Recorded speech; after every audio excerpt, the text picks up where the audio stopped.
शिवरात्रि का महत्व। हिंदू धर्म में कई तरह के पर्व मनाए जाते हैं। इसमें महाशिवरात्रि का पर्व बहुत ही महत्वपूर्ण है।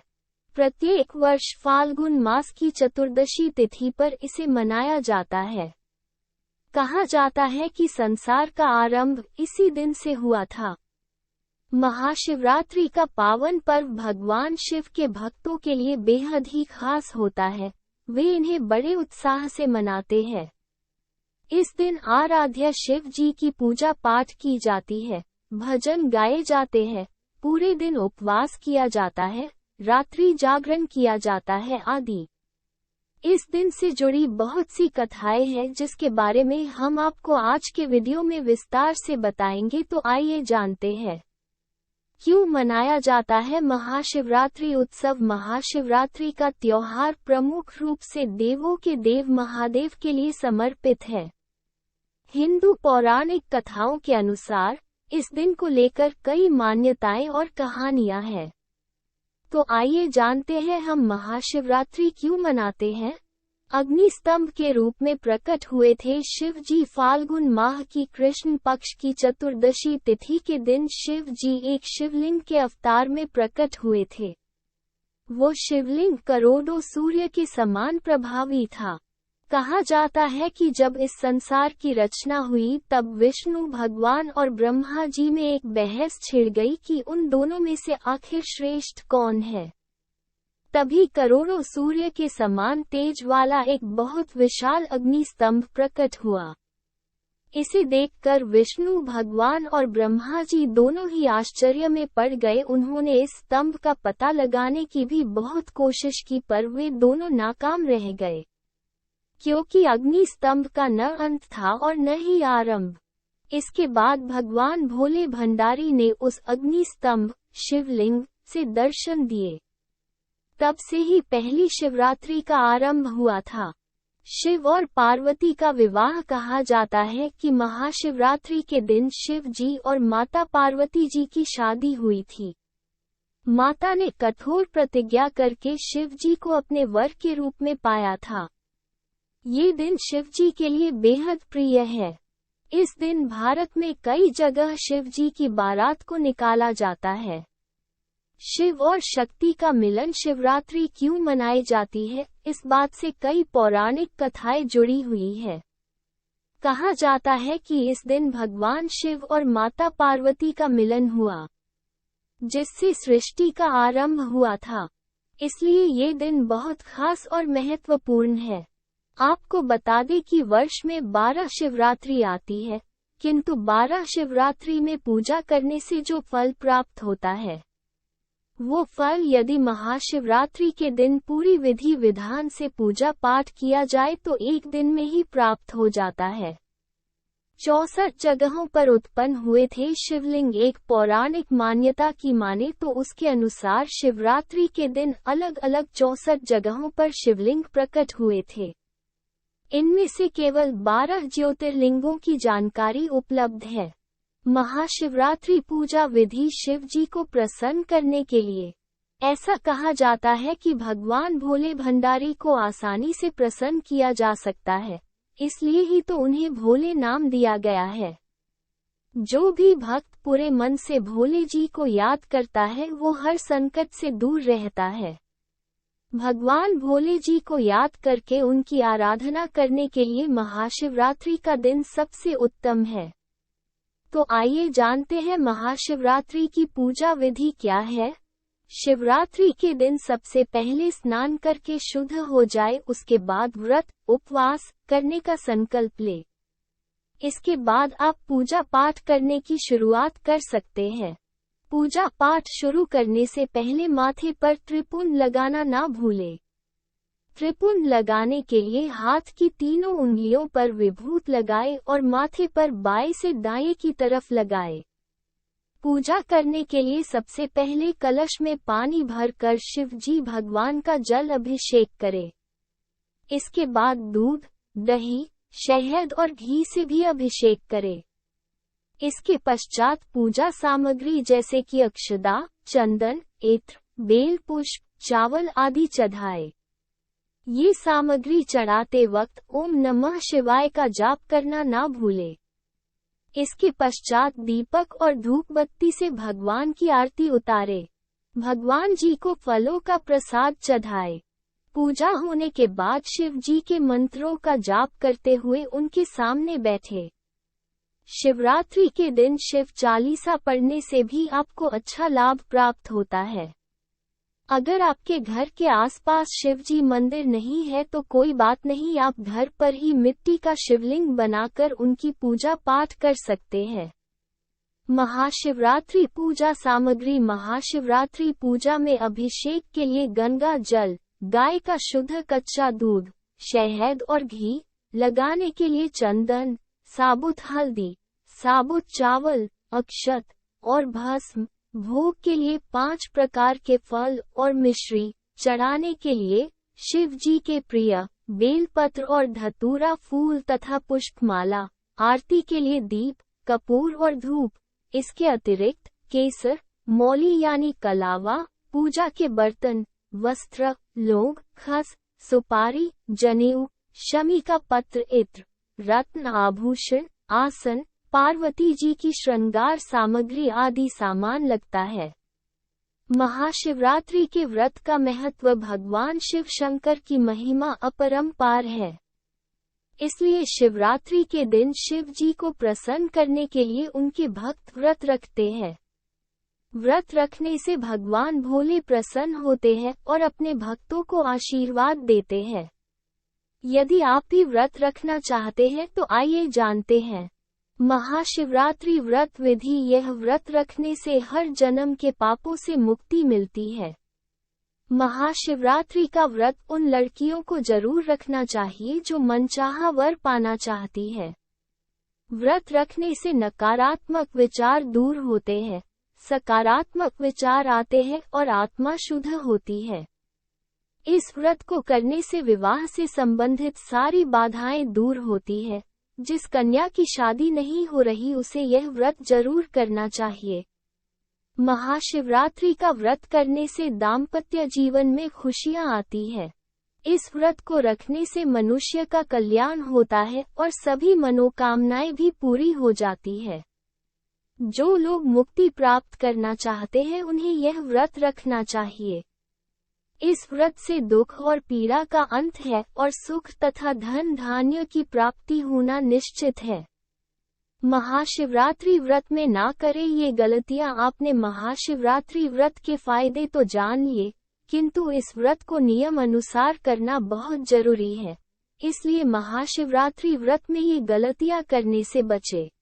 ना चढ़ाए केतकी के फूल। आपको महाशिवरात्रि के दिन भगवान शिव को कौन से फूल चढ़ेंगे इसका भी ध्यान रखना होता है। आपको भगवान भोले की पूजा करते वक्त केतकी के फूल बिल्कुल भी नहीं चढ़ाना है, क्योंकि एक पौराणिक कथा के अनुसार देवों के देव महादेव ने अपनी पूजा से केतकी के फूल का त्याग कर दिया है। टूटे हुए चावल ना चढ़ाए। भगवान शिव जी की पूजा में अक्षत अर्पित किए जाते हैं। अक्षत का मतलब साबुत चावल होता है।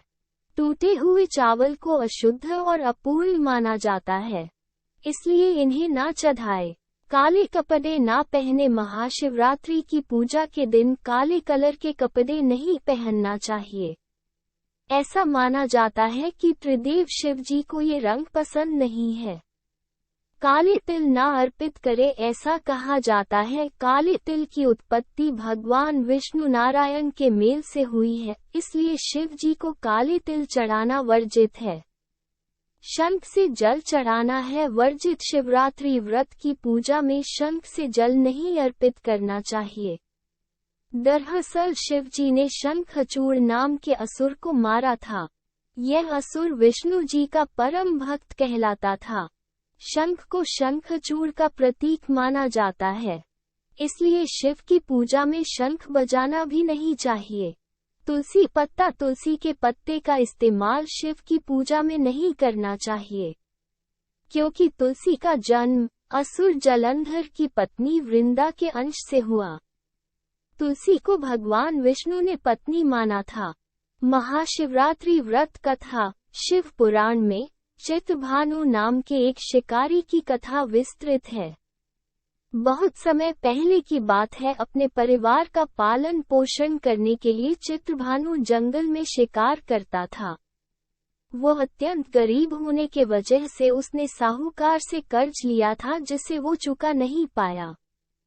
इसलिए अपना कर्ज वसूलने के लिए साहूकार ने चित्रभानु को कैद कर लिया। कैद में रहने के कारण चित्रभानु पूरा दिन भूखा और प्यासा रहा। इसी दौरान उसने भगवान शिवजी का स्मरण किया। साहूकार ने शाम को चित्रभानु को छोड़ दिया ताकि वो पैसों का इंतजाम कर सके। चित्रभानु फिर से जंगल में शिकार के लिए इधर उधर भटकने लगा। शिकार ढूंढते ढूंढते रात हो गई, परंतु उसे शिकार नहीं मिला। पास में ही उसे बेल का एक वृक्ष दिखा और उस वृक्ष पर वह चढ़ गया। उस वृक्ष के नीचे एक शिवलिंग मौजूद था। चित्रभानु द्वारा इस तरह शिवलिंग पर अर्पित हुआ बेलपत्र चित्रभानु के वृक्ष पर चढ़ने के कारण कुछ बेलपत्र टूटकर शिवलिंग पर गिर रहे थे। चित्रभानु पूरे दिन भूखा प्यासा था और रात में अनजाने में शिवलिंग पर बेलपत्र अर्पित कर रहा था। तभी रात्रि के समय एक गर्भवती हिरनी तालाब के पास आई।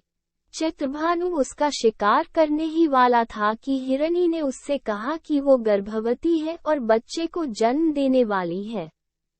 हिरनी ने ये भी कहा कि अपने बच्चे को जन्म देने के बाद वह वापस आ जाएगी, तब उसका शिकार कीजिएगा। चित्रभानु ने हिरनी की बातें सुनकर उसे जाने दिया और इस तरह महाशिवरात्रि पर्व का प्रथम प्रहर बीत गया। दूसरे प्रहर की पूजा चित्रभानु वापस से शिकार की तलाश करने लगा ही था कि तब वहां एक दूसरी हिरनी पहुंची। जैसे ही चित्रभानु ने हिरनी को देखा, वो शिकार करने के लिए फिर से तैयार हो गया, किंतु तभी हिरनी ने चित्रभानु से कहा कि वो अपने पति को ढूंढ रही है। हिरनी ने उससे कहा कि उसे जाने दे, अपने पति से मिलने के बाद वो शिकार बनने के लिए वापस आ जाएगी। चित्रभानु ने बिना शिकार किए ही उस हिरनी को भी जाने दिया और इस तरह शिवरात्रि का आखिरी प्रहर भी बीत गया। चित्रभानु के वृक्ष पर होने के वजह से फिर से पत्ते बेलपत्र शिवलिंग पर गिरे, जिससे अनजाने में ही सही पर दूसरे प्रहर की पूजा भी हो गई। तीसरी हिरनी को भी किया मुक्त। कुछ समय के पश्चात तीसरी हिरनी वहां आई, उसके साथ उसके बच्चे भी थे। फिर से चित्रभानु शिकार के लिए तैयार हो गया, किंतु उतने में हिरनी ने कहा कि उसे जाने दे, वह इन बच्चों को उनके पिता के पास छोड़कर वापस शिकार बनने के लिए आएगी। इस तरह तीसरी हिरनी के वार्तालाप से चित्रभानु ने उसे भी जाने दिया और इस तरह चित्रभानु ने रात्रि जागरण किया और पूरा दिन उपवास रखा। चौथे हिरण को दिया जीवनदान। गरीब चित्रभानु अपने परिवार और कर्ज को लेकर चिंता कर रहा था कि वहां से एक हिरण गुजरा। हिरण का शिकार चित्रभानु करता उससे पहले हिरण ने कहा, यदि तुमने 3 हिरनी तथा उनके बच्चों को मृत कर दिया है तो तुम मुझे भी मार दो, और यदि तुमने उन्हें नहीं मारा है तो मुझे भी छोड़ दो। मैं वादा करता हूँ अपने पूर्ण परिवार के साथ वापस यहाँ आ जाऊंगा। तब चित्रभानु ने हिरण को सारी घटना की जानकारी दी। तब हिरण ने उसे बताया कि वह 3 हिरनियां उसकी पत्नी थी और यदि तुमने मुझे मार दिया तो जिन 3 हिरनी को तुमने छोड़ा है वो अपना वचन पूर्ण नहीं कर पाएंगी। मुझ पर विश्वास करो, मैं अपने पूर्ण परिवार के साथ जल्दी यहाँ वापस आऊंगा। चित्रभानु को मिली शिवलोक की प्राप्ति। चित्रभानु ने हिरण की बात सुनकर उसे वहां से प्रस्थान करने दिया और इस प्रकार चित्रभानु का हृदय परिवर्तन हुआ, जिससे उसका मन पावन हो गया। पूरी रात चित्रभानु ने भगवान शिवजी की आराधना की थी, जिसके चलते भगवान शिव उससे प्रसन्न हो गए थे। कुछ समय बाद हिरण अपने पूर्ण परिवार के साथ चित्रभानु के पास आ गया था। जैसे ही चित्रभानु ने हिरण और उसके परिवार को देखा, वो बहुत खुश हुआ। चित्रभानु ने हिरण के पूर्ण परिवार को जीवनदान देने का वचन लिया।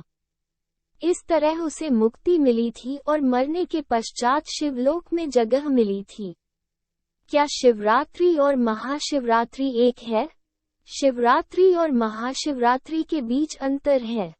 प्रत्येक महीने की कृष्ण पक्ष की चतुर्दशी तिथि को शिवरात्रि मनाई जाती है। इस तरह प्रत्येक वर्ष 12 शिवरात्रि मनाई जाती है। सावन महीने में जो चतुर्दशी आती है उस दिन बड़ी शिवरात्रि अर्थात महाशिवरात्रि मनाई जाती है। दोनों का ही अपना महत्व है। क्या मासिक धर्म के दौरान महाशिवरात्रि में उपवास कर सकते हैं? यह एक आम सवाल है जो कई मासिक धर्म वाली महिलाओं के मन में आता है। इस प्रश्न का उत्तर वास्तव में एक साधारण हाँ है, लेकिन व्रत रखने के लिए आपको कुछ दिशा निर्देशों का पालन करना होगा। इस दौरान आप व्रत तो रख सकते हैं लेकिन पूजा नहीं कर सकते हैं। क्या महाशिवरात्रि के दिन उपवास करना जरूरी है? ऐसा माना जाता है कि इस दिन व्रत करने से पिछले एक साल में किए गए पापों से मुक्ति मिलती है और भगवान शिव का आशीर्वाद भी मिलता है। जरूरी तो नहीं है, लेकिन अगर आपकी श्रद्धा है तो व्रत करने से ही महाशिवरात्रि की पूजा पूर्ण होती है। महाशिवरात्रि का पर्व क्यों मनाया जाता है? महाशिवरात्रि का त्योहार शिव और शक्ति के मिलन के रूप में मनाया जाता है। इस दिन शिव और पार्वती का विवाह पूर्ण हुआ था। महाशिवरात्रि का क्या महत्व है? महाशिवरात्रि एक हिंदू त्योहार है जो भगवान शिव के सम्मान में मनाया जाता है। ये भारत में श्रावण मास के अंतिम दिन मनाया जाता है। इसे शिव की महान रात के रूप में भी जाना जाता है और चातुर्मास के अंत का प्रतीक है, जो 4 महीने की अवधि है जिसे तीर्थ यात्रा के लिए अशुभ माना जाता है। ये त्योहार बुराई और अंधकार पर शिव की जीत का जश्न मनाता है। भक्त भगवान शिव की विशेष पूजा करते हैं और इस दिन व्रत रखते हैं। ये त्योहार एक ऐसे समय को भी चिन्हित करता है जब लोगों को सामान्य से अधिक अपनी आध्यात्मिक प्रथाओं पर ध्यान केंद्रित करने के लिए प्रोत्साहित किया जाता है। महाशिवरात्रि शब्द का क्या अर्थ है? महाशिवरात्रि शब्द का अर्थ है शिव की महान रात। त्योहार बुराई पर शिव की जीत के साथ साथ दुनिया में संतुलन बनाए रखने में उनकी भूमिका को याद करते हुए मनाया जाता है। ये सर्दियों के अंत और वसंत की शुरुआत का भी प्रतीक है। ये त्योहार पारंपरिक रीति रिवाजों के साथ मनाया जाता है जो एक क्षेत्र से दूसरे क्षेत्र में भिन्न होते हैं। कुछ लोग कौवे को भोजन देते हैं, जबकि अन्य लोग पूरे दिन उपवास करते हैं या शिव को समर्पित मंदिरों में प्रार्थना करते हैं। आज के लेख में आपने जाना महाशिवरात्रि का महत्व। महाशिवरात्रि पर भोले शंकर की आराधना करने से सभी मनोकामनाएं पूर्ण होती हैं। अब आप भी महाशिवरात्रि से जुड़ी सभी बातें जान चुके हैं, तो इस महाशिवरात्रि पर भोले को प्रसन्न करके अपनी मनोकामनाएं जरूर पूर्ण करें। अगर आपको महाशिवरात्रि से जुड़ी जानकारी अच्छी लगी हो तो हमारे इस चैनल को सब्सक्राइब और वीडियो को लाइक एंड शेयर करें और कमेंट बॉक्स में अपना कमेंट्स जरूर लिखें। धन्यवाद। प्रेम से बोलो हर हर महादेव।